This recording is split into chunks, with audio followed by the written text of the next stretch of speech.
jinmi ko jewten min e ma enen ɗiɗo eyi hakkude ma e Binta joom suudam an mbiɗa o ƴattima nene ma an eyi wote Binta wi ƴettaki nene ma wote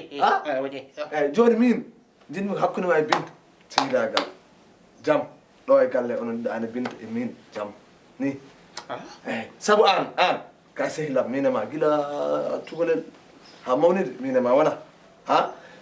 Binta ko joom suudam min e makko wona Binta joni son kaɓi an e Binta king an min holto ketan wote eyi wote eyi i wote tepe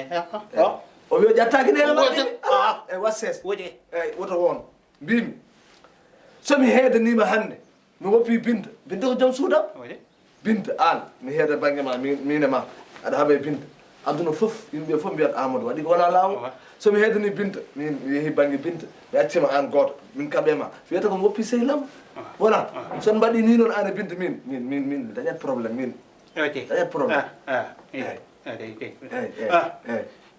te ba ndi eyyi idi woja mburu tokoso tawindema te wote wo jiɗɗa ko woppude aɗa taƴa mburu mawɗo eyyi te aɗa looto eyyi wote te e galle he wodo eyyi kadi sehilam kono ayi pour ganda an min e ma Binta min mi ala an a ala ko Binta jogui ni min e ma no ƴewku seesa te wote eyyi d' accord joni joƴƴu mi nodda Binta ara Binta noddamo awa jooɗo ɗo mi haalda e ma eyyi Binta oy Binta Naam. argay ƴeew ses tan min ƴeew jam tan jam hakkude men eyyi woto dug woto haala haydara accu tan min mami haal min haala restan Alhamdulillah. Lo ni la nodin. min nodduma Binta ɗum noon eyyi ko jam ɓolo Binta Jam boy. tawɗa kam ko mbiɗa haalda e Djiby eyyi o layima ɗo foof noon ala ko haalani kono jinmi kanko Allah ni waɗima o nanata kala kaɗa haalnama pamnama o faama an noon aɗa nana aɗa yiya ko an noon kaldani an e Djiby Binta son goni e galle oɗon kaɓa jamma e ñalawma subaka e kikiɗe min mi dañat probléme aɗa andi ko tawi o ko Allah wadde amin Binta ko guila komin keccon ha Allah waɗi min mawnide hande o wiye Djiby rewe Amadou Diallo saabu debbo Djiby Amadou haaɓe Djiby hande aduna so nanimi ayban gonga walla wona on ko ndimagu jaɓata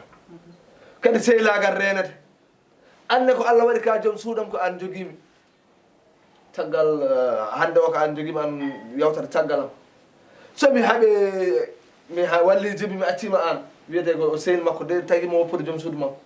ɗum noon woto ganni kam ko an noon wiiri haaldude wonno ko an woni nanowo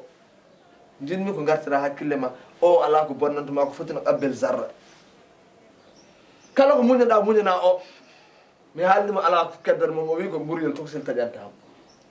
o wi ko so fuɗɗima lotade gona e fuggude duuso aɗa duga aɗa wullo jinmi ko dokkama jaam taƴanama mburu mawɗo taw kadi ko sababude ammin mi ñagodimo saabu Allah Lo ngel ko jiɗɗa ko noon. Min kala ko jiɗɗa mi hokkimo kono oɗo omo metti hokkude noon ko ɗum jinmi andindem. mbiɗa andi kono Anani ɗo o dari o wi min ƴattimo yumoko te Allah ne seeri mi ƴattaki. Joni kadi o wiya kilo mburu gayena